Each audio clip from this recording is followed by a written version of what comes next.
All right, it's Ron Goodall from FightHype.com. I'm here with the Mr. Hall of Famer himself, Sugar Shane Mosley. How's it going? Man, I'm doing good. How you doing, man? Doing great.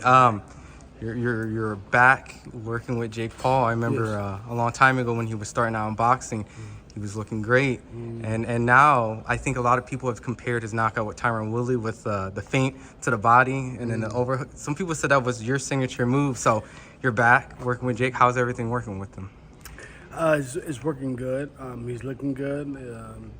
He's ready to learn, different stuff and gain that experience that he needs. Like I've been telling him that he's only been, really boxing for 3 years, and he's already made to this point. So, there's a lot of little things that he can learn that's going to develop him. He has great speed, great power.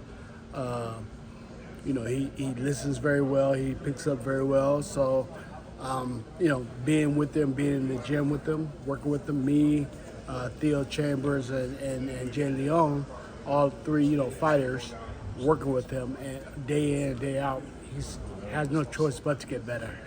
He said he's been working in silence, but it was a little picture floated out there with you and him, and everyone in the boxing world knows, oh man, this is some serious training that he's going through. From the transition from when you first worked with him and now working with him again, how much has changed from his dedication to the sport?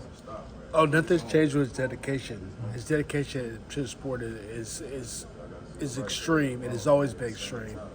And I guess I meant to maybe say technique-wise or skill-wise. Technique-wise, we just started, but he's starting step by step with techniques, with his his foot movements, the way he moves, the way he lean more on the left or on the right. So like little bitty technical things that he's working on right now, and then closer to the fight, then you start working on how you're gonna place the punches in certain ways or whatever. But right now it's the beginning. So he's I wouldn't say he's relearning, but if you will, kind of relearning different things. Seeing the fight with Fury, was there certain things, without revealing to the world, but when you were watching that fight, were you kind of like, oh, there's this little thing he should have did here, or if he did this a little bit more, he would have won that fight? Well, I mean, there's a lot of little things he could have did, but I don't think that was the issue. I don't think the issue was with his ability. I think the issue is more maybe mental. It's more of a mental thing with him. Feeling not too good before the fight, feeling a little sick.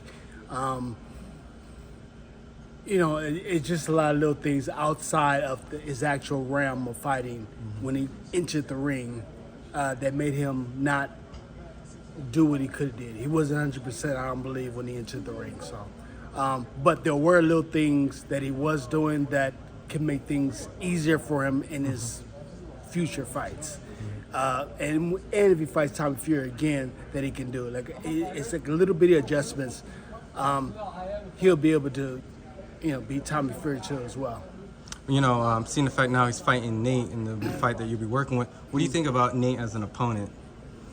I think Nate is very tough and strong, and he's unpredictable, which is hard to fight. A fighter that's unpredictable.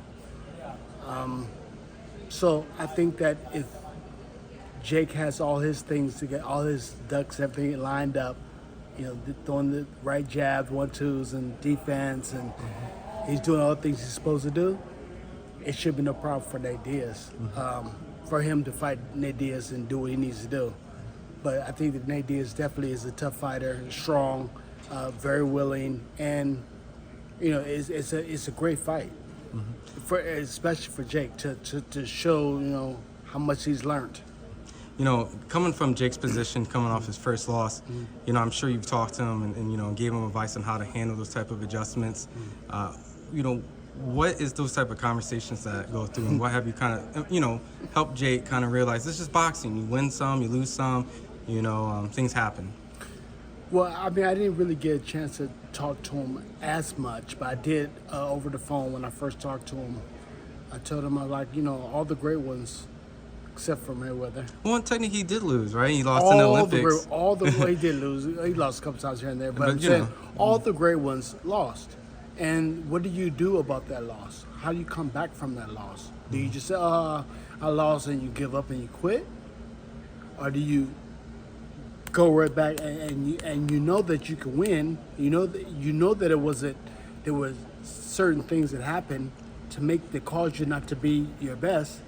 So I think that you want to go into the ring at your best, and feel good about that. Feel good. If you go in the ring, you lose, win, and you don't feel good about it, it's like, what did you learn? Did you learn anything? So I think that he took that with him, and like, you know what? Yeah, I lost, and the whole world's seen it, whatever. But there's an opportunity to learn something about yourself, about the things you're doing, your movements, whatever. Talk about it, So yeah, he's good with it. I think that's only made him stronger and made him more hungry, like he said, and he's ready. Well, he will be ready, but he's ready. I think he's ready now, but he will be ready. He could be more than ready when he fights.